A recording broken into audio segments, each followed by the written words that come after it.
Squares News Report for Monday, November 8th.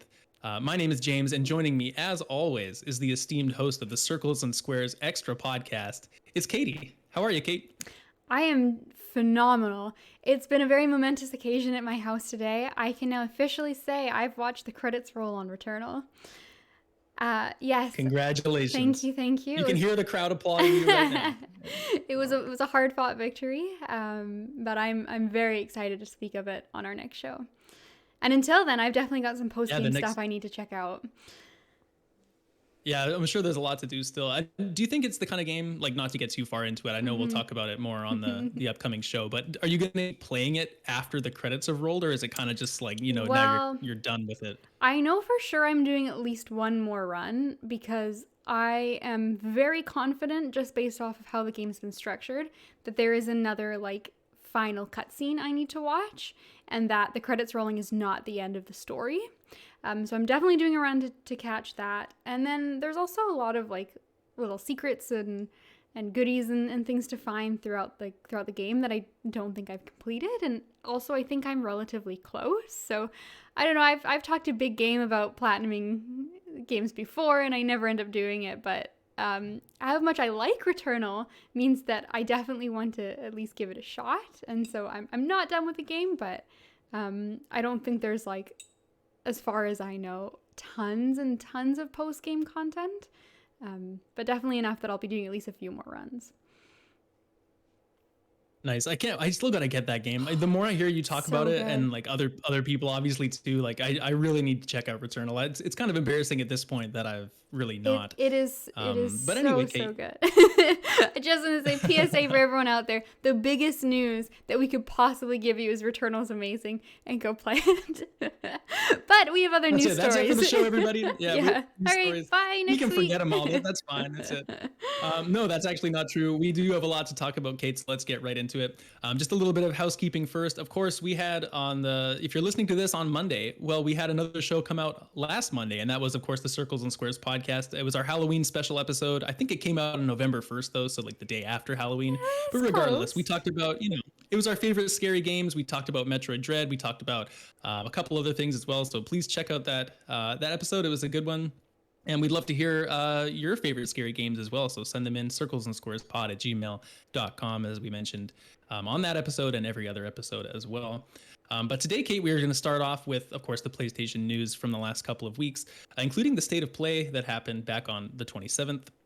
And then we're going to talk about the Nintendo Switch Online setup a little bit, the little expansion that came out for that. And then end, of course, with a feel-good story like we usually do, like we always do on this show. But let's get right into the State of Play. So we, of course, had another presentation from Sony. We had the big blowout one like last month that was the showcase, and this was more along the lines of what a usual State of Play, a little bit smaller, a little bit more bite size, a lot of third-party stuff, a lot of smaller stuff, and it was, it was kind of so, I would say, as far as the State of Plays go, but I guess we'll just go item by item, things that were announced, and give our thoughts. So it started off with a game, Death vs. Let It Die, and it's almost like a game show battle royale type of thing. What were your thoughts on this one? Yeah, so it's been a little while since I watched. I watched this on the day it came out, so it's been over about a week now, I think. So I made myself a few little notes, which was smart while I was watching, and this one was kind of like, I've written down, and now this is the problem with my note taking, is I think I'm really funny, but I should make better notes. But I've written down, this is a game show for fat rich people. And that's maybe accurate, but yeah, it's like a battle royale. It's kind of like Hunger Games-y kind of feel to it, but it's also like definitely going for like kind of a humorous outlook. And I think this is, I don't know, I feel like this is, if you like battle royales and you've got a group to play, it's fun. If not, it's just another drop in the bucket.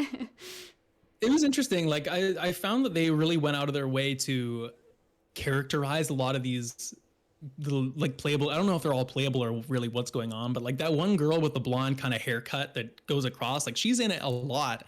And it's almost like they're trying to add a lot of personality to some of the characters, but then I don't know, like, is that kind of a story that goes with this game, or are those just kind of the characters they're trying to showcase for the trailer? I'm not sure, but I mean, yeah, it reminds me a lot of what I thought that other game, the PS Plus game that came out a couple months ago, was going for, like that type of experience, like it seems like very adjacent to that. I thought it almost was that game a little, like for a little bit of this Mm-hmm. trailer. And then as it went on, I mean, I'm kind of with you. Like this is really just another one of those type of, if you're into battle royales, you might check it out kind of games, but I don't think it's doing much to draw me personally. Um, Unfortunately, as cool as the concept of like a game show kind of is, it's an Yeah. interesting twist on something that reminds me of like Maneater. You remember that shark game where it's like Yeah. under the guise of being a TV show? So it's cool in that way. It's almost like a Black Yeah. Mirror type of concept. Yeah, that framing is really interesting. I just feel like there's so many battle royales that like kind of an interesting prompt is like I don't know what necessarily makes me play this over the like 70 other battle royales, and that's not a critique of this game in particular. I just think that for me personally it's a genre that I'm just sort of done with, and like it doesn't get me excited anymore, and Mm, that's on me, that's not on this game, but I don't know. yeah, yeah. No, I'm with you. And for me, like I'm not necessarily done with battle royales, but my thing is like, what are you doing that's going to draw me away from Apex Legends, which Yes, is, yeah. as listeners would know, that's one of my favorite games. Like it's Mhm. on my, it's so high up on my list that I just don't know how it could be replaced. And I'm not going to be playing really more than one battle royale consistently. Yeah. Um, so yeah, that's kind of where we're at. The next game we saw was We Are the OFK, and this was an interesting trailer. It was, I Mhm. guess, it's following an indie pop punk band, the OFK, kind of telling their story, and I think the game is actually like a gamified version of their actual band's story, and so I think that's a really interesting concept. And I mean, I don't know if this is exactly the kind of thing that I would play, but I think that using games in this type of fashion and like making this type of story is a very interesting concept.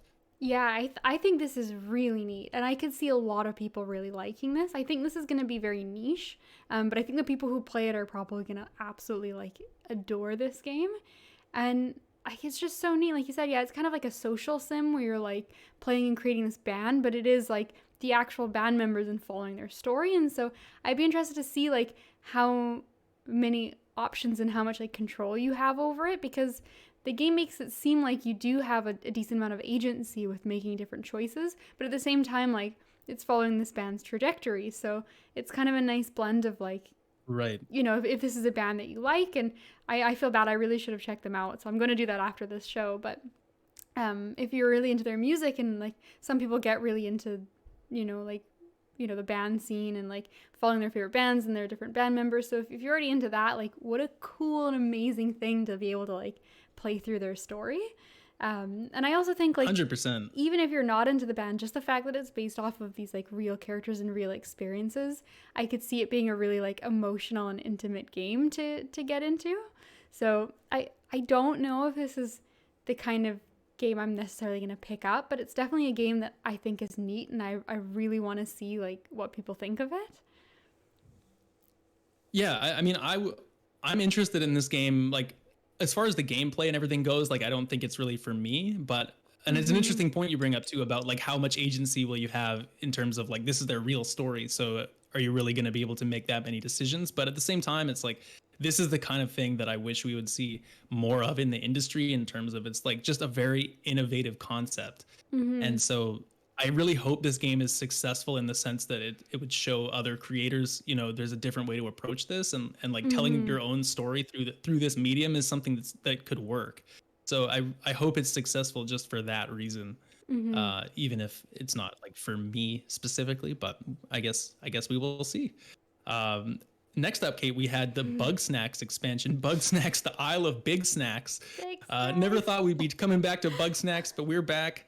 Man, what a trip to return to this world. I'd kind of, not forgotten, but You Bug can Snacks had never drifted away forget from bug my mind. snacks. And but you never forget Bunger. Bunger showed up.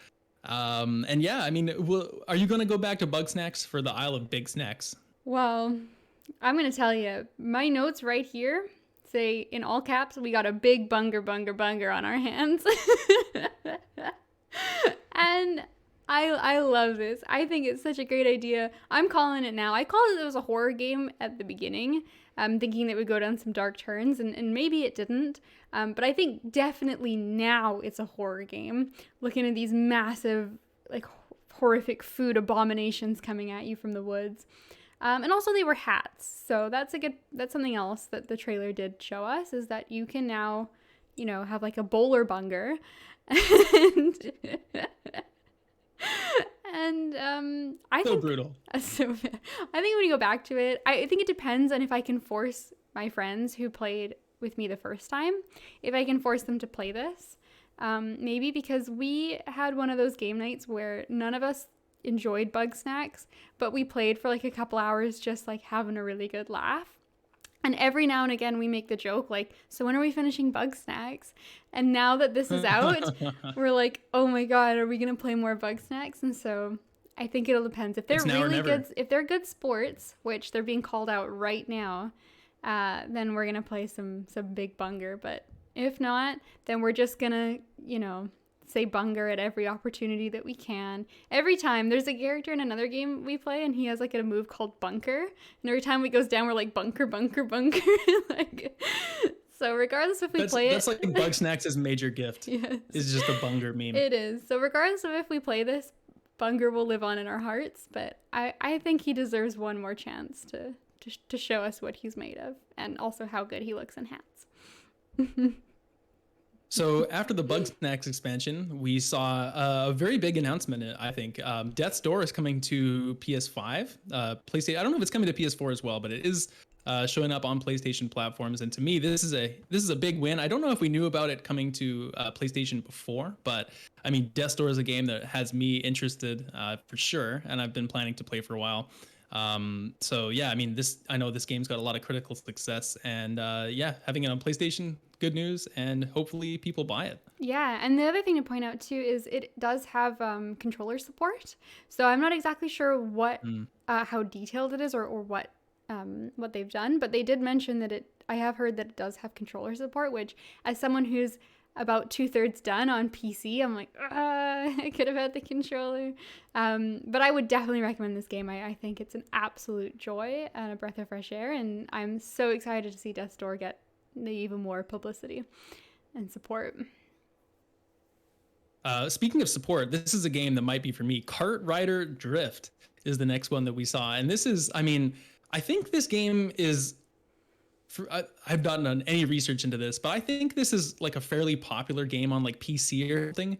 I don't know if it's free to play or what the kind of plan is for that, but this is obviously like a take on Mario Kart. It kind of reminds me of, I don't know if you remember Mod Nation Racers back on the PS3. Mm-hmm. That kind of look where there's a lot of customization. One of the characters kind of looks a bit like Mega Man. But it just, I mean, there's just not enough kart racers. There's not enough of them. And especially on PlayStation where Mario Kart doesn't exist. And Mario Kart really is like the only major game in the space these days. I mean, I know CTR had the remake, but I mean, that's first of all, it's a remake. Second of all, I mean, it just doesn't have the cachet that it used to have. And I'm not saying Kart Rider Drift is going to have that either, but I just think that more options in the genre is a good thing because I love kart racing games. Yeah, you make a good point. They used to be so incredibly popular. Like, I remember back on like N64, and obviously we own Mario Kart, and Diddy Kong Racing was a big one. But I remember like going to like Blockbuster and like renting all these different kart racers you play for a weekend, like Snowboard Kids, and like there were so many of them. Oh, Snowboard Kids! Snowboard Kids is awesome. But yeah, you're right. Like I haven't thought about kart racing in a while, but it is kind of a genre that's sort of disappeared, or like it's not getting a lot of love. So yeah, it is nice to see them. But it is weird. Like Mario Kart is the king, like so much so that in watching this trailer, like you can't not think about Mario Kart. I was even like looking, like one of the levels is like you're driving down like roads with cars. I'm like, oh, it's Toad's Turnpike. Like that's awesome. And it's like, no, this is its own game. Like just because it's a kart racer, it doesn't have to be like a comparison to Mario Kart. So I agree. I think it's nice to see a little bit more diversity in the genre, and hopefully we get some more of those games back because they're really fun. Like just sit down and play with some friends.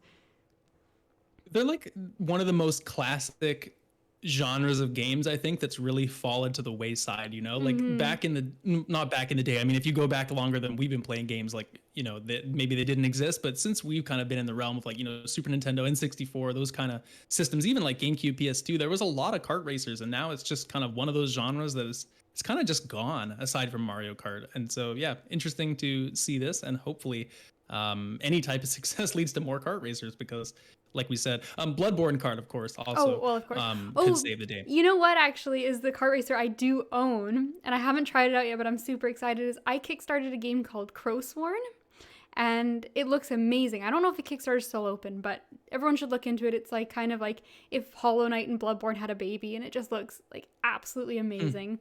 But as one of their backer goals, is that what they're called? Where they like, if they get a certain amount of funding, they'll put X in the game, and then like, okay, the next tier, now we do this. So one of them was Crow Kart, Crowsworn Kart, because obviously like Bloodborne's a big inspiration, and they're very aware of like Bloodborne Kart being a joke. So they actually made a crow like kart racing game, and they gave all the backers like access to it. So I have a Steam code. It's on my Steam account. I haven't opened it yet, but like that is, you know, that's the other kart racer. So yeah, thank you, Bloodborne.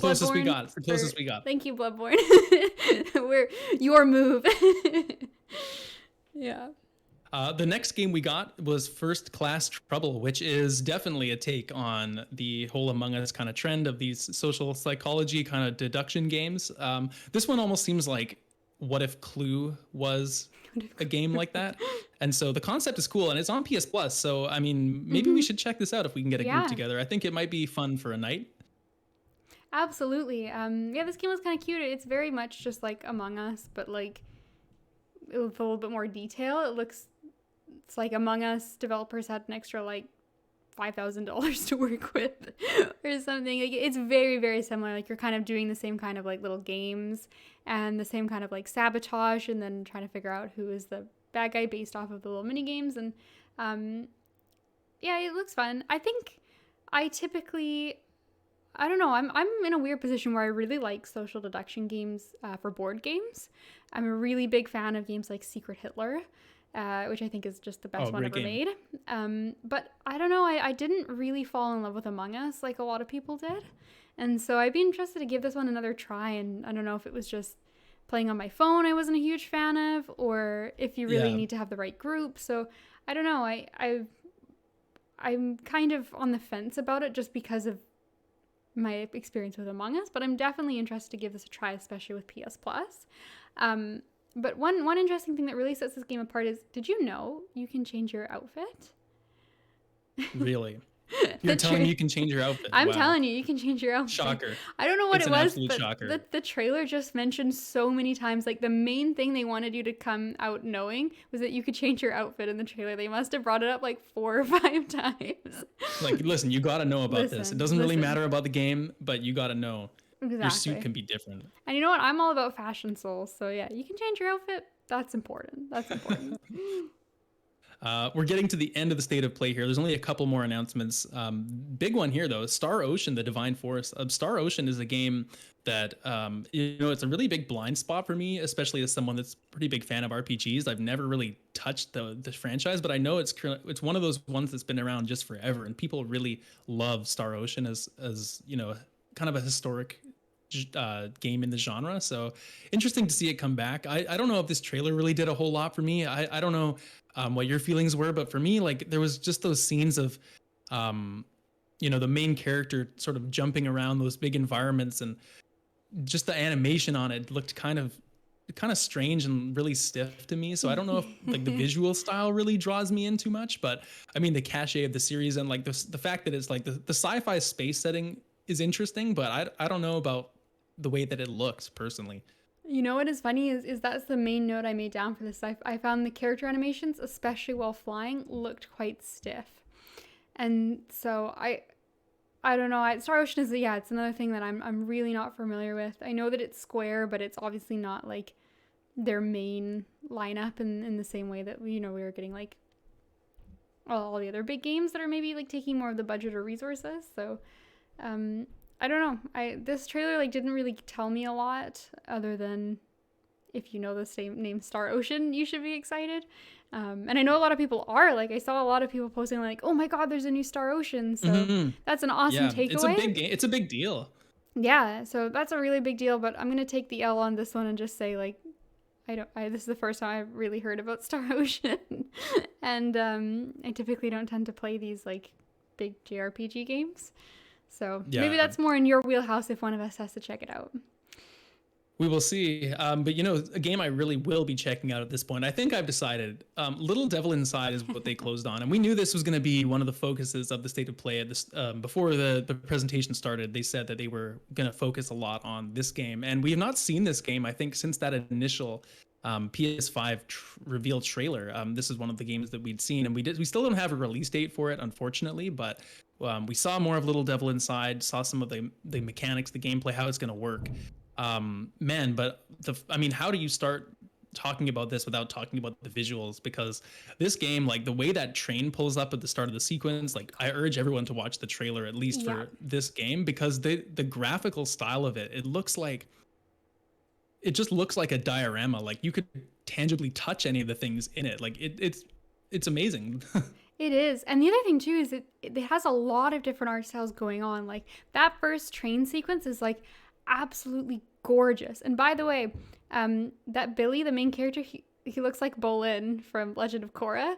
So I've been calling him Bolin the whole time, but I think his name is Billy. But he gets on the train and it's like just so gorgeous. Like you said, like it feels like, yeah, you could touch it. Like it's got that really like tangible quality to it. But then when it zooms out and they're like in those little like babushka stacking dolls and they're like walking around and it's like very like claymation, like stop motion in other areas, and it's just like it's doing so many different things, and it's almost like kind of jarring to watch in a trailer. Like if you saw those different stills, like I would not have thought that they were the same game, because you're kind of going like in and out of like perspective as well, where you're like larger characters on a map and then it zooms out and you're these tiny little figurine characters, and then like it's so weird, but it is really intriguing. It reminds me a lot of almost the style of a board game where you'll have, it reminds me of when we're playing, God damn it, Gloomhaven, or even a game like the Banner Saga, where you're traveling and then there's like road events. It seems like things will pop up, like you'll be traveling along the road and then an event happens and it's a merchant, or it's a, an encounter with something that's going to be dangerous. How are you going to deal with it? And it seems just like there's a lot of one-off little characters you're going to meet along the journey, and the world just seems like it's got so much to offer in terms of like surprises. I don't think they showed too much in the trailer intentionally to leave a lot of mystery coming up. Like, why is it called Little Devil Inside? We haven't really seen any of the dark. I'm assuming it's going to have like some kind of dark twists, right? We didn't really see a lot of that. And so just the premise and like the setup of this that we got to see in this trailer, though, it seems very intriguing. And they combined with the visuals, combined with the writing seems pretty strong. Like I just think this seems like something that's very, very interesting to me. Yeah, I agree. I think it's definitely a game that I want to pick up just because it looks so weird, and like I'm really like, I know I was really on my latest thing was I wanted to play a bunch of bullet hells, but now I'm just really into playing games that are like different and surprising. Like I feel like I don't know, I think everybody does. You kind of get into slumps where you sort of like play the same thing over and over again, and it's like, oh, I've played like 50 different Souls-like games and like they're good, but like, and they're my favorite genre, but it's just nice to have like new things and be surprised. And that was one of the things I loved about Returnal so much, is like, yeah, sure, I don't play tons of shooters or tons of bullet hell games, but it really surprised me, and I kept thinking I knew where the game was going, and then it would totally take me on a different route, and I kept having that like, oh, I gotta know what happens next sort of feeling, which a lot of games you enjoy, but you don't necessarily have that. And so I'm really interested in seeking out these weird games like Little Devil Inside, where I'm surprised, and you have almost that like feeling like when you're a kid of like trying new games because games are new and you don't know what they're gonna show you. And so I think this game interests me just on that level alone. And then obviously the presentation's really big. Like, I don't know what you do. I have no idea what the gameplay is like in this game. Like, is it a puzzle game? Is it like just mostly a text adventure? Is there like combat? Like, I have no idea. They did show combat. There is combat. Like they showed there's the sword and you're fighting. Like, to be honest, I mean, the combat didn't look look amazing. No. From what we saw in there. But I don't get the impression from seeing it that there's a lot of that type of thing in it. Like I feel like it's almost along the lines of like a point and click adventure kind of like that. Yeah. When the menu comes up, there's like an inventory that you have, and there's one scene in the trailer where you're sitting around a fire, I think it is, and you bring up the inventory, and I'm assuming there's different things, like if you have some food, maybe you can cook it on the fire, or like maybe you can do other, I don't know how much survival kind of stuff's in the game. Like they show different biomes. There's a desert and a snowy area, and then the main type of area that you're in. So is there kind of survival? Yeah, we really don't know, but I mean, it seems like there's variety, and you're going to a lot of different locations. Yeah, just it seems like a good adventure, if nothing else. And so Exactly. that's what I'm looking for. Absolutely. Yeah, I mean, I think there were two other games that we swapped by. We went by oh, were quickly. there? So yeah. It's okay though. I've got a handy dandy list in front of me. So Oh, well, my they're not. list here skipped over them. So there you go. Oh, this is why you make your own list, guys. Can't rely on anyone but yourself. Can't rely on it. Goddamn. Okay, what did I miss? What did we miss? It's not a big deal, but there's the King of Fighters open beta coming out, which is one of those like fighting games. I don't know, neither of us are super into fighting games. I will say though that, and this is my takeaway from the trailer, is like, if you're a fighting game person, if you like King of Fighters, then you already know that by now. But I really think it's a shame that a lot of these games like went 3D. I think they looked a lot better with their 2D models. And totally agree. I think like it's kind of a shame, because I think King of Fighters used to be one of those games where I was like, oh, it's really pretty. Like if I was going to a fighting game, I like the style of it. And now in this one, I'm like, it's just looks more generic to me. So yeah, to me, they've never looked any better than Guilty Gear. Oh my god! Well, Guilty Gear is insane. Like Arc System it's an insane Works. looking game. That you should look up. There's documentaries of how Arc System Works does their animation, and they do this like crazy like hand done style that like no other studio does, because it's just so time consuming and like so like not cost effective. But like, oh my god, is the result worth it? Those games are nuts. Those games are like, oh man, if I wanted to get into fighting games, like if I had like, I don't know, a year off of work and school, and like I had to get into a fighting game. That's what it would take. That's what it would take. Like, holy shit, though. And the music too. I have that soundtrack on my Spotify, and it comes on all the time, and it is so epic and badass. I'm a big fan. But yeah, so that's King Fighters, and then the other game that we missed over is kind of actually a big game. I know not necessarily for us, but the Five Nights at Freddy's Security Breach had an extra trailer in it. I remember that. That was a creepy trailer. There was a lot of like creepy. humanoid mannequin type of looking things. Yep. I mean, I don't know. I really just don't understand that franchise, but I respect that it's very popular. Five Nights at Freddy's is one of the horror franchises I just haven't really gotten into or seen the appeal, but this one seems interesting to me because I don't know if this is how it's going to end up, but it kind of gives the impression of like you just have to wait it out. Like the premise is like you're trapped here, and then you're in the security state, or like the mall, whatever the heck it's supposed to be, that building. And I think there's different locations, right? Like depending on which and you're like it is. waiting for the morning. And so I kind of like the idea of a horror game where like you're just waiting out a timer, and the idea is just to survive, and there isn't like necessarily like checkpoints or like objectives you have to do, but it's just like find any way to survive that you can, and like you have an hour or something. And like that, I think that'd be neat, because I've never seen that in a horror game before. But I don't know if that's what they're actually going to end up doing, because it did seem like there was some like voice talking to you that was like going to try to help you escape. So it might end up being more of like a classic horror game where like you are being hunted and they're patrolling, but like you do have like objectives and things to do, and you eventually do get out. So right. I assume it's going to end up like that, but I really think it'd be interesting if they went down that route where it was just like, no, half an hour. Every run's half an hour, and like, good luck. Just that would be cool, actually. Yeah. That would be cool. But yeah, well, if you play it, let us know, Kate. Check in. But for now, we've got a lot of other news to talk about. So we'll end our discussion, I think, on the state of play, and move along to PlayStation Plus for November. Because we've not talked about that yet. And so we have some interesting games announced. We did talk about one of them, First Class Trouble from the State of Play is one of the free games for the month. But we also have Knockout City and Kingdoms of Amalur: Re-Reckoning, right? Is that right? Kingdoms of Amalur? Yes. I think so. So yeah, interesting selection here. Knockout City, I didn't talk about it on the show, but I actually played it a little bit back when it had that like open beta and when it first came out. And I think Knockout City is a blast. It's a great game.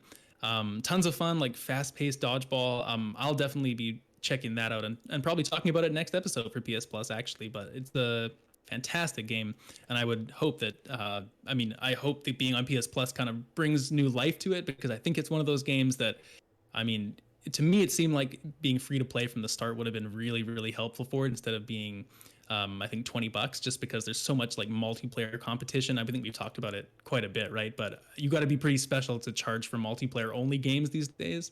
And so PS Plus is a great home for Knockout City. Yeah, I'm really excited this one's coming to PS Plus, because it was a game that I thought looked really fun. I wanted to play it, but yeah, it was that $20 price tag, especially with, like not really knowing tons of other people who would have had a PS5 to play it on.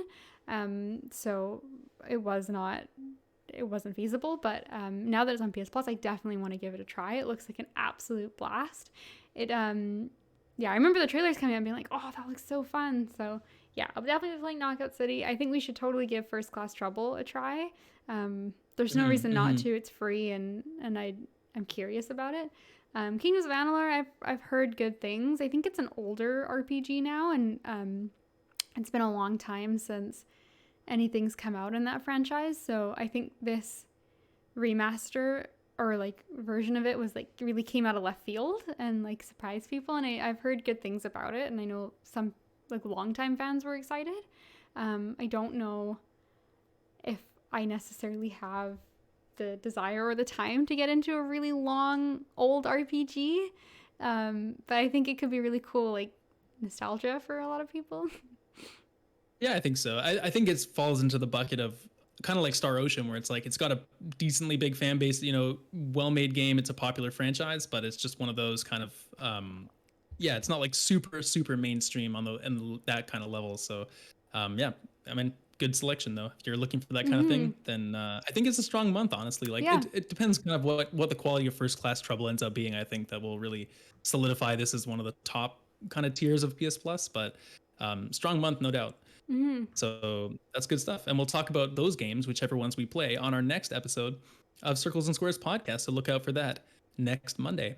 But now, Kate, our next story, it's just a small little update here, but there's a new PlayStation for PC brand that's been formed. I guess Sony used to publish a lot of the PC games through the PlayStation Mobile branding, and now they're basically just formed a new subsection of the PlayStation Studios called PlayStation PC.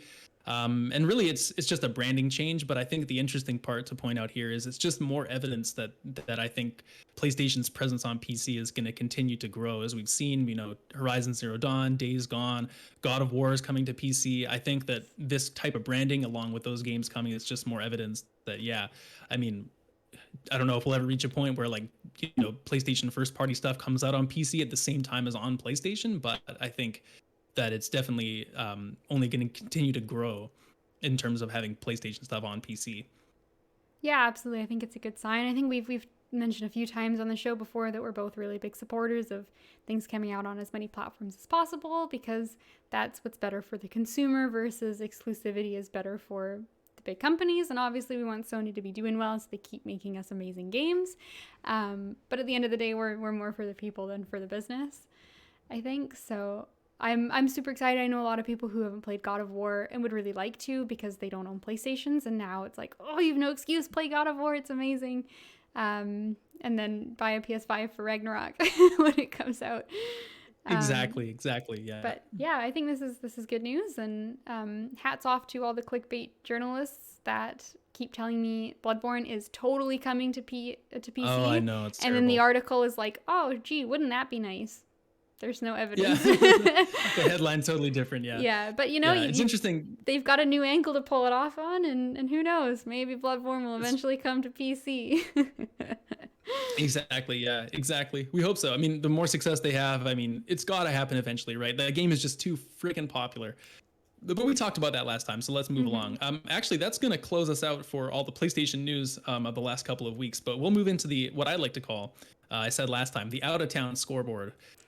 Which is the gaming news from around the industry that's not PlayStation adjacent. And something that we've not gotten to talk about yet on any of our shows, but I think is important to talk about, is the Nintendo Switch Online service recently got a pretty big update. They've included Nintendo 64 games on there. I think they've got Sega is Genesis, right? Not Mega Drive, Sega Genesis games as well. which have come out onto the service. And Switch Online it's an interesting place because for one thing, it's so cheap compared to the other online, PS Plus and whatever.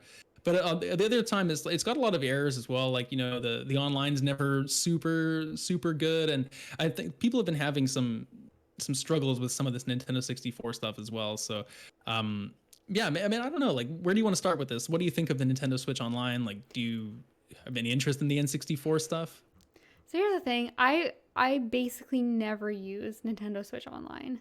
I know I've had it for years. I've pretty much had it the whole time that I've had a Switch because Well, I we mean, had we one of those. split it, right? We have that. Yeah, we had a family like, pack, and it was just so cheap that it was like worth to have. And I think I played a little bit of Smash Online, which is where I originally like wanted to pick it up for. So I played a little bit of Smash. I played some Tetris 99, which was actually awesome.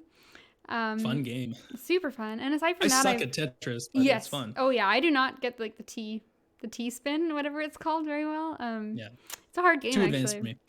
Exactly. I can T It's pose, like dashing, but I can't T spin. But yeah, I really haven't used it, so I can't really speak to the quality of it. I think it's cool. Like I checked out the some of the SNES games when they came out, and just kind of dicked around with a few funny little games here and there. And I do plan on playing through the Donkey Kong Country series because they're so fucking good. So that's awesome. The N64 is definitely exciting. But now that they're doing that kind of price increase, I think it's kind of a novelty thing that I would play if I had it, or like every now and again spend an evening. But I don't think it's something that I really like want as a subscription thing. So I think it'll just kind of be money down the drain for something I don't use. So I don't know. What do you think? I mean, I'm in the same boat as you, right? I think I'm kind of in two places on it, just because, I mean, for one thing, like you said, I've got the prices right here. So keep in mind, these are Canadian dollar prices. I mean, they're going to be in the ballpark of wherever you're from as well. But and just the individual membership, it's $25 for the year, or the expansion plus membership, which is the one that comes also with the N64 and Genesis stuff, is $64 for the month. So it's a significant price increase. And like you said, you can split the price among a family plan and basically pay like dollars a month for it. And I think if you're doing it that way, it is pretty reasonable to pay for it.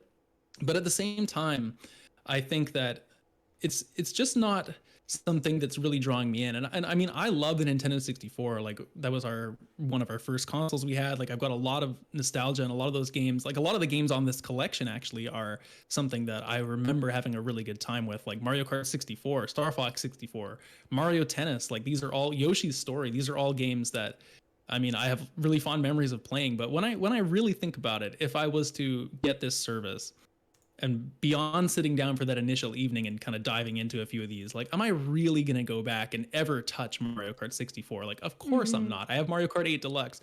Am I ever going to play Star Fox 64? Well, that game can be beaten in like an hour. So I'd probably play through it one time and never touch it again. Yeah. That's so many of these games that I feel like that initial nostalgia would just wear off, and I would never touch it. And it would just be,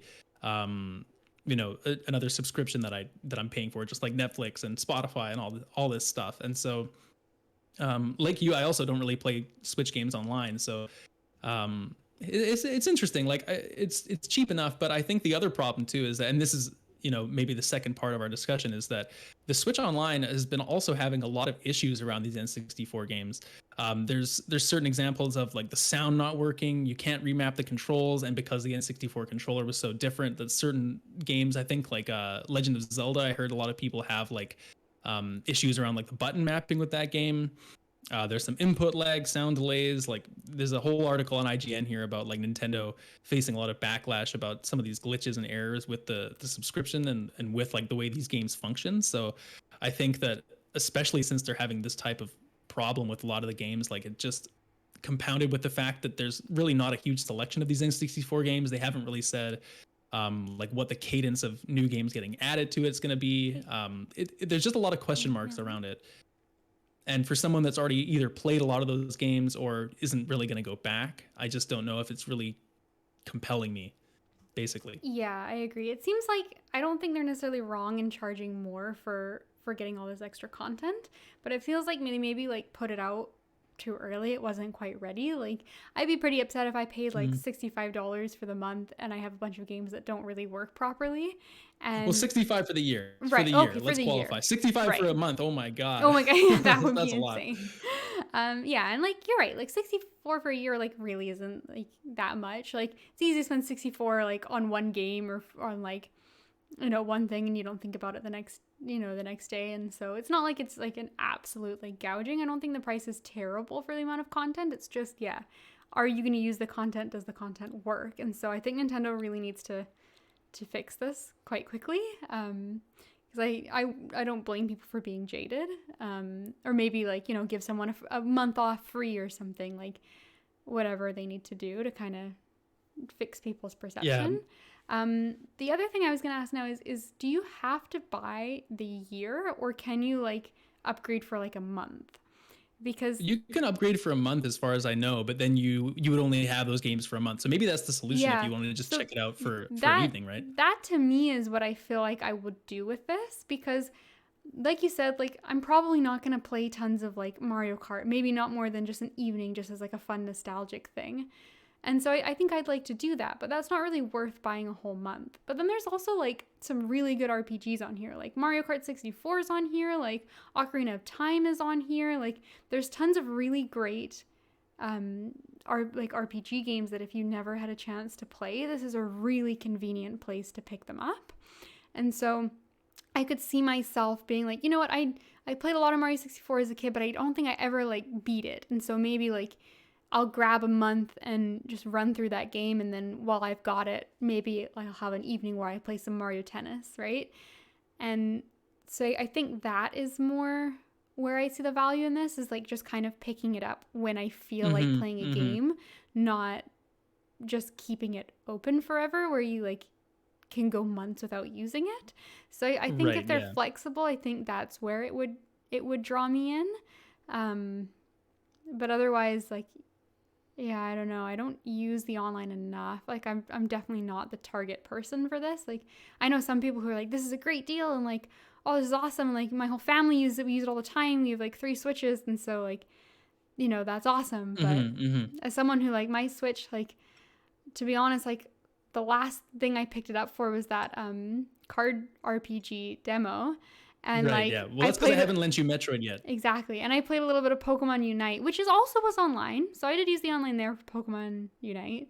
But other than that, like, I really have been neglecting my Switch lately. So that well, same with me. I don't think I'd played a game on my Switch this whole year. Like since the last Switch game I got into before Metroid was Hades, I'm pretty sure. And I played a lot of Hades, don't get me wrong. But I mean, my Switch these days is for like, the odd indie game and then the odd Nintendo first party that really draws me in.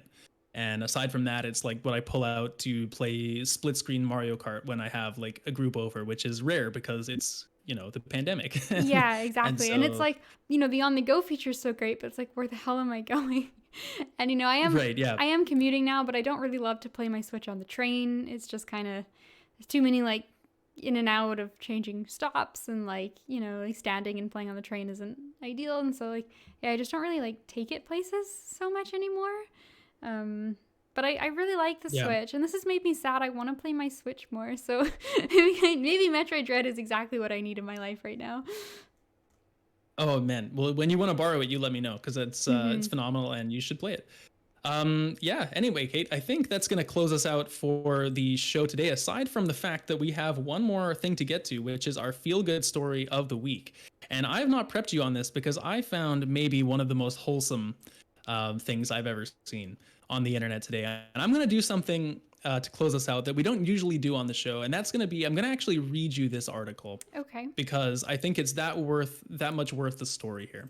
So this comes from Kotaku.com. Isaiah Colbert writes about this lovely couple. The title is included is as such. Senior couple was having trouble with The Last of Us 2. He answered their Craigslist ad. So here we go. You never know what kind of ad you'll find on Craigslist. While some listings may be unorthodox, one gig post back in September was wholesome enough to sound like a fairy tale, and this one had a happy ending. But first, the call to adventure. Karen Klein, a former legal secretary, had her husband Bruce, a retired military officer, start taking interest in video games earlier in 2021. And after looking into options to keep themselves active, after looking for options to keep themselves active, ideally they wanted to pick up something that could get them moving without leaving the house, as Bruce has some physical limitations. That's when the couple recalled visiting the Las Vegas and hitting up the video games at the Luxor Hotel with friends 20 years ago.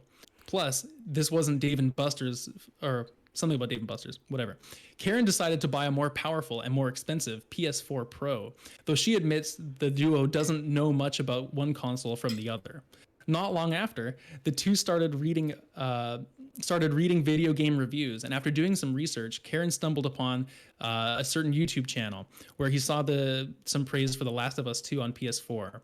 Apparently, some of the best video games from the past decade were on PS4, and it wasn't cartoonish like some of the other games the couple had checked out before.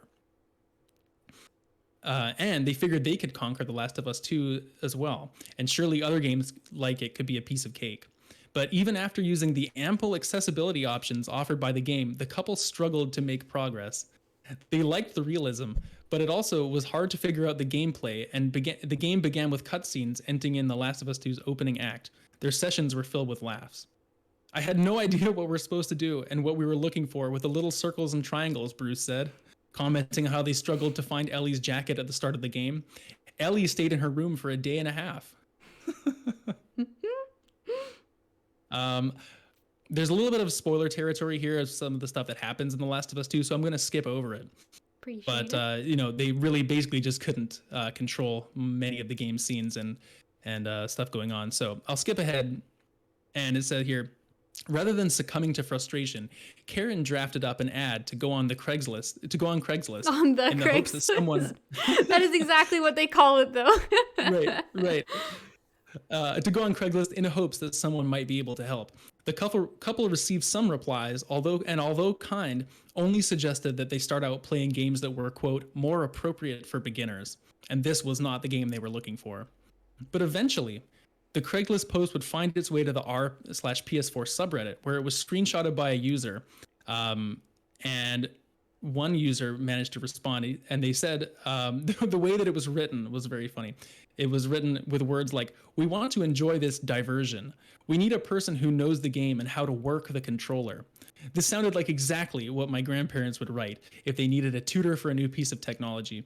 And it was a ridiculously cute and life-affirming quote that made me think that's how I want to be at my old age. The couple's eagerness to learn without the fear of asking for help stole everyone's heart, and so Redditors spread the ad to gain more visibility. And I'm going to skip ahead again a little bit because it's a little bit of a long article. And so they found a guy whose name is Jesse, who's going to come help them. And it says, after confirming he was vaccinated, Jesse taught Bruce and Karen twice a week with in-person sessions that would last from 2 to 4 hours long. He hasn't gone crazy yet, so we're still doing this, said Bruce. After having been in combat for 22 years, Bruce said he found The Last of Us 2 to be very violent and that it, quote, rattled his cage in certain scenes. And then it basically goes along and says, recently Jesse hasn't been able to join the couple for tutoring sessions due to him landing a new job. Since this new work schedule hasn't allowed him time to coach the fledgling gamers, both parties agreed to help him find a new replacement tutor in the meantime. So basically, this old couple posted on Craigslist and managed to find someone to help them learn a brand new hobby. And I just think this is so wholesome and lovely because it shows that people can start a new hobby and play video games at any age, and they're going to have a good time. So I hope that's inspiring to some people. That is so adorable. I'm so pleased. I remember seeing the initial Craigslist post go around the internet. So I was aware of that. And I remember that being the cutest thing in the world. But I had not seen any follow-up of them actually finding someone.